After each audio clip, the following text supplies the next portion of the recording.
Good morning, class 5 students. How are you all? I hope all you are fine. Me Veena Rani from wisdom school. कैसी चल रही है study बच्चों आपकी? I hope अच्छी चल रही होगी, है ना। कोई भी लर्निंग वर्क, रिटर्न वर्क आप मिस नहीं करेंगे, साथ ही साथ आप कंप्लीट करेंगे। ठीक है बच्चों, ये है हमारा पार्ट 6 तेनाली रामन। आपने अकबर और बीरबल के किस्से तो सुने ही होंगे, है ना। बीरबल अकबर का जो मंत्री था, वह भी अपनी हास्य कथाओं के लिए प्रसिद्ध है। ठीक है, इसी तरह तेनाली रामन भी अपनी हास्य कथाओं के लिए प्रसिद्ध है। जैसे बीरबल का नाम लिया जाता है, वैसे ही तेनाली रामन का भी लिया जाता है। तो आज हम तेनाली रामन के बारे में इस लेसन में पढ़ेंगे कि वो कैसे काम करते थे, कैसे सबको हंसाते थे। ठीक है, पहले राजा महाराजा अपने दरबार में ऐसे लोगों को रखते थे जो अपनी बातों और हाजिर जवाबी से लोगों का मनोरंजन कर सकें,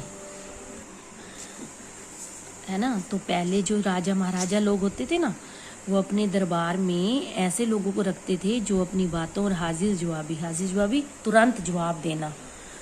कोई भी क्वेश्चन हो, कोई भी प्रश्न हो, उसका फट से आंसर देना, या कोई भी टोंटिंग कस रहा हो या कुछ भी कोई बात कर रहा हो तो उसको फट से जवाब देने वाला हाजिर जवाबी, लोगों का मनोरंजन कर सके। मनोरंजन हंसाना, हास्य कथाओं से या वैसे मजाक करके हंसाना, मनोरंजन किसी भी तरीके से मनोरंजन करना कि बोर ना होने देना किसी को। ठीक है, ऐसे लोगों को विदूषक कहा जाता था। जैसे बीरबल था ना, तेनाली रामन भी, तो ऐसे लोगों को क्या कहा जाता था? विदूषक। तेनाली रामन भी इसी प्रकार के एक विदूषक थे। उनका असली नाम तो रामन था। तेनाली रामन भी अकबर की तरह जैसे मनोरंजन करने वाले विदूषक थे, पर उनका असली नाम क्या था? रामन। पर तेनाली गांव का निवासी होने के कारण, मतलब निवासी रहने, कौन से गांव में रहता था वो? निवासी होता है जहाँ रहता हो, तो वो गांव में रहता था और उस गांव का क्या नाम था? तेनाली। रामन उसका नाम था और तेनाली गांव में वो रहता था। इसी कारण सब उसे क्या बोलते थे? तेनाली रामन। उसका असली नाम तो रामन था। रामन बचपन से ही बहुत बुद्धिमान जिसका दिमाग हो, जिसके अंदर बुद्धि बहुत ज़्यादा हो, और चतुर चालाक थे। रामन बचपन से ही बहुत बुद्धिमान और चतुर थे। शब्दों के तो वे जादूगर थे ही। जादूगर, जादू करने वाला, है ना। तो वो शब्दों का जादूगर था। शब्दों के विचित्र होता है अनोखा। शब्दों के विचित्र अर्थ निकालकर वे लोगों को विस्मित कर देते थे। विस्मित होता है हैरान करना। शब्दों के वे विचित्र अर्थ निकालकर, अनोखे अर्थ निकालकर वे लोगों को विस्मित कर देते थे, विस्मित हैरान कर देते थे। सब उनकी बुद्धिमानी की प्रशंसा करते थे। प्रशंसा, तारीफ, उनकी बुद्धिमत्ता की सब लोग तारीफ करते थे। लोगों को विश्वास था कि रामन एक दिन ज़रूर बड़ा आदमी बनेगा। उनकी बातों को सुन के लोगों को ये विश्वास हो गया, भरोसा हो गया, भरोसा कि रामन एक दिन ज़रूर बड़ा आदमी बनेगा। उन दिनों विजयनगर के महाराज कृष्णदेव राय का बड़ा नाम था। जब तेनाली रामन लोगों की नज़रों में आए ना, तो उन दिनों जो विजयनगर गांव था, शहर था, उसके महाराज थे, उनका नाम था कृष्णदेव राय। उनका बहुत बड़ा नाम था। उनके दरबार में बड़े बड़े विद्वान रहते थे। विद्वान भी होता है जिनके पास पढ़ाई लिखाई खूब ज़्यादा होती है, बुद्धिमान होते हैं। ठीक है, खूब ज़्यादा पढ़े लिखे लोग। उनके दरबार में भी बड़े बड़े विद्वान रहते थे। रामन ने भी उनके दरबार में जाने का निश्चय कर लिया। निश्चय, फैसला। ठीक है। यद्यपि इतने बड़े राजा के दरबार में प्रवेश पाना हंसी खेल न था। प्रवेश पाना मतलब एंट्री करना, उसके अंदर जाना, प्रवेश जाना, उसके अंदर जाना, प्रवेश की कहीं भी हम जब एंट्री करते हैं तो उसको क्या कहते हैं, प्रवेश। तो पर रामन अपने निश्चय पर अडिग थे। अडिग मतलब अड़े हुए थे। उनका फैसला जो था अटल था। अडिग, अटल, अड़े हुए, यानी किसी भी बात पे हम जब अड़ जाते हैं कि हमने ये काम करना ही है तो उसको क्या बोलते हैं, अडिग। तो वो अपने फैसले पर अडिग थे। एक प्रचलित मुहावरा है। प्रचलित मतलब जो पॉपुलर पूरे दुनिया में जब चल जाता है, कोई भी चीज़ चलन में आ जाती है, कोई भी चीज़ प्रयोग में की जाती है बहुत ज़्यादा, तो ये एक मुहावरा है। ये भी बहुत ज़्यादा प्रयोग में किया जाता था। जहाँ चाह वहाँ रहा। इसका अर्थ क्या होता है कि जो अगर हमने मतलब मैं आपको सिंपल से शब्दों में समझा रही हूँ कि जहाँ चाह वहाँ रहा का अर्थ होता है कि अगर हमारे अंदर कुछ भी पाने की इच्छा है तो वो हम किसी न किसी तरीके से पा लेते हैं। मतलब जहाँ चाह, जहाँ पाने की इच्छा है, जहाँ चाह, जहाँ इच्छा है वहाँ रहा, वहाँ हमें रास्ता भी मिल जाता है। उन्हीं दिनों कृष्ण देव राय के राजगुरु थट्टाचार्य, राजगुरु उनके जो राज दरबार में गुरु थे, उनका नाम क्या था, थट्टाचार्य। तेनाली के पास ही नाम था थट्टाचार्य। तेनाली गांव था ना, उसके पास ही के एक गांव में छुट्टियां मनाने आए हुए थे।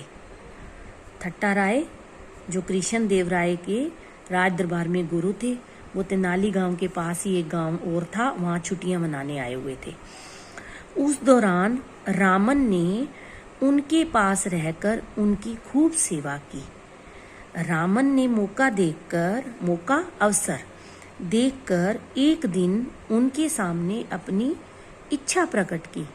इच्छा, अभिलाषा, कामना, प्रकट, जाहिर की। थट्टाचार्य ने रामन की सहायता करने का वचन दिया, वादा किया कि मैं तुम्हारी सहायता जरूर करूंगा। उसके कुछ दिनों बाद थट्टाचार्य राजधानी लौट आए। रामन काफी दिनों तक प्रतीक्षा करते रहे। प्रतीक्षा, इंतजार। उन्होंने उनको कहा था ना कि मुझे राजा कृष्णदेव राय के दरबार में लगना है, जाना है। तो उन्होंने थट्टाचार्य से अपनी विनती रखी, प्रार्थना रखी। तो रामन, उन्होंने कहा कि मैं आपका काम जरूर करूंगा। तो रामन काफ़ी दिनों तक, कुछ दिनों तक इंतज़ार करते रहे, पर थट्टाचार्य का कोई संदेश नहीं आया। ठीक है, मैसेज मतलब कोई भी नहीं आया, उनका संदेश, कोई समाचार नहीं आया। अतः रामन ने स्वयं महाराज कृष्ण देव राय के दरबार में जाने का निश्चय कर लिया। फिर क्या हुआ कि रामन ने खुद महाराज कृष्ण देव राय के दरबार में जाने का निश्चय कर लिया, फैसला कर लिया।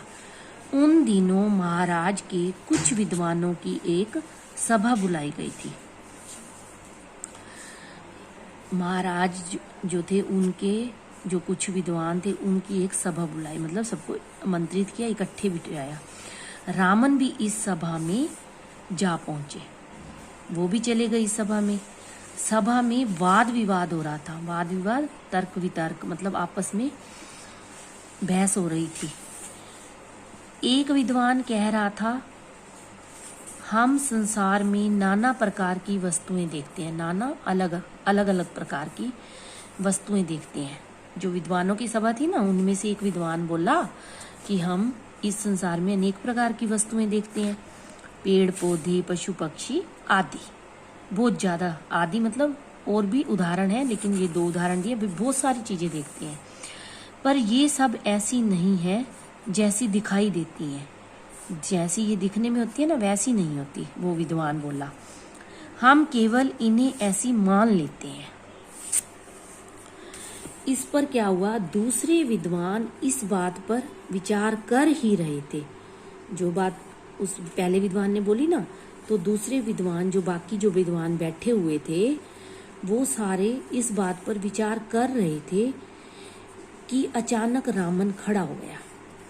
रामन भी गया था ना उस सभा में, तो वो खड़ा हो गया। उसने उस विद्वान से पूछा, पहले वाले विद्वान से, मान लीजिए हम कोई चीज खाना चाहते हैं, ठीक है।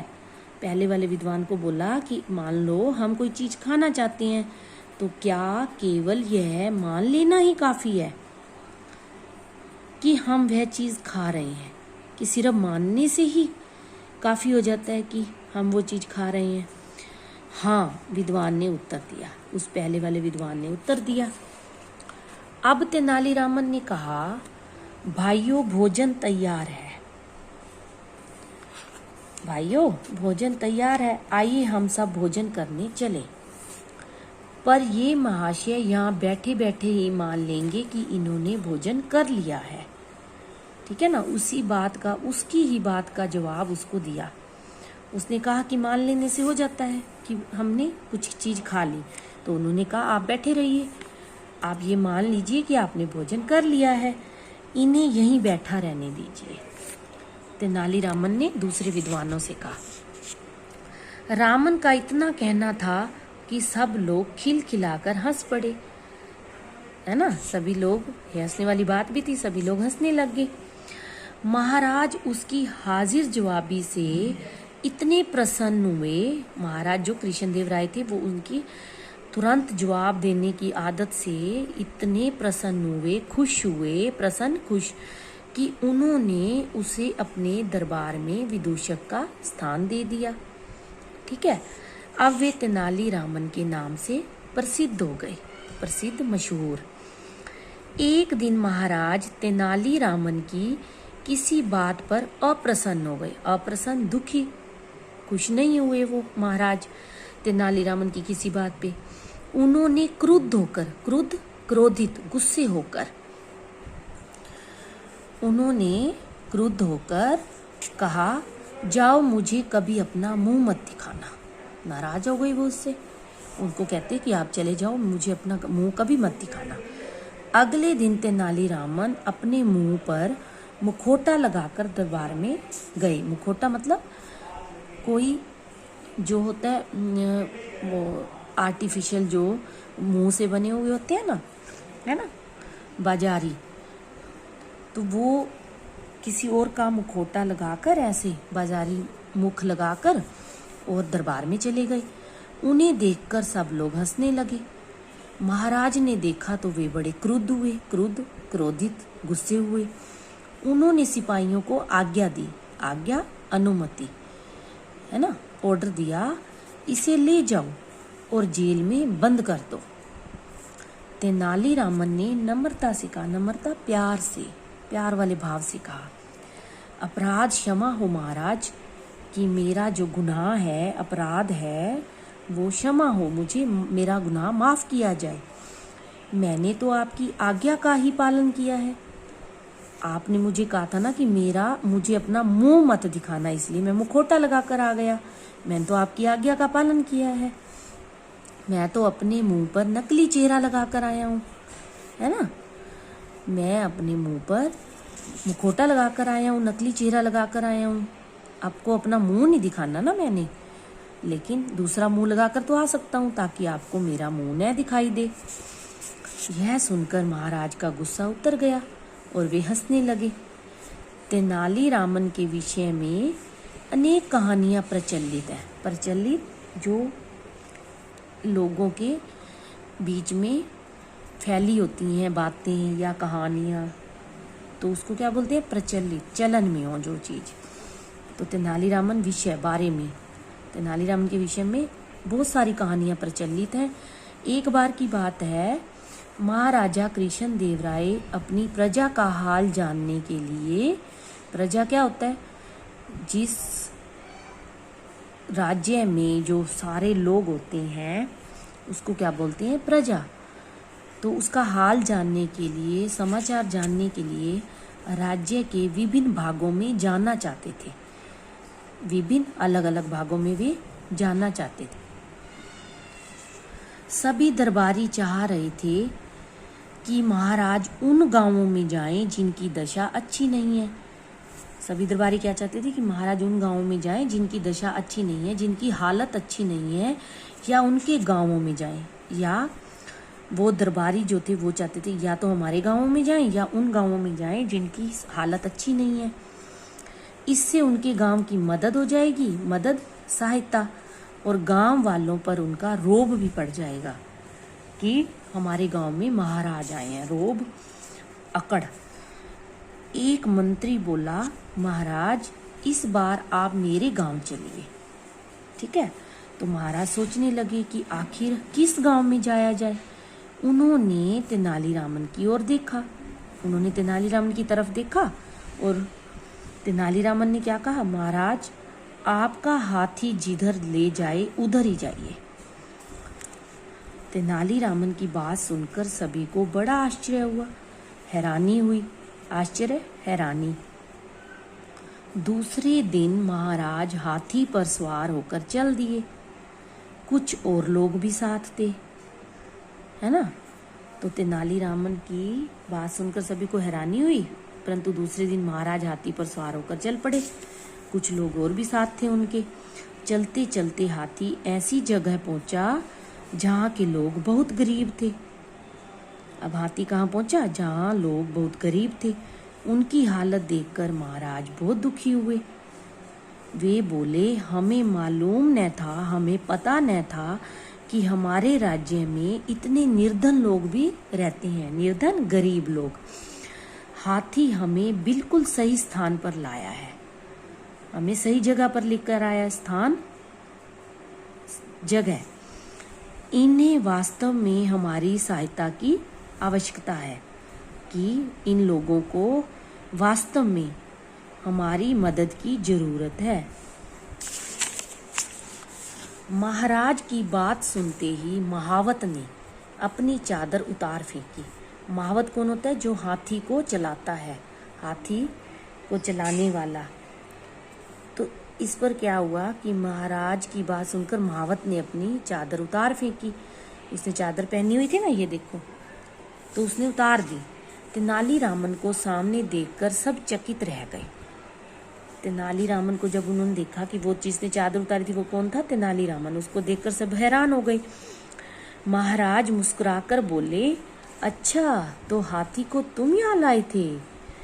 वो भी हैरान हो गए और हंसकर बोले, जिस प्रकार बीरबल के चुटकुले बड़े चाव से सुने जाते हैं, मजे ले लेकर, चाव से, मजे से, उसी प्रकार तेनालीरामन के चुटकुले भी बड़े प्रसिद्ध हैं, मशहूर हैं। तेनालीरामन केवल एक विदूषक ही नहीं थे, वरन वे तेलुगु भाषा के एक प्रसिद्ध कवि भी थे, मशहूर कवि भी थे। तो बच्चों, आपने भी ये लेसन अच्छे से रीड करना है। कुछ समझ में ना आए तो बेझिझक आपने मुझसे पूछना है। ओके, टेक केयर बेटा।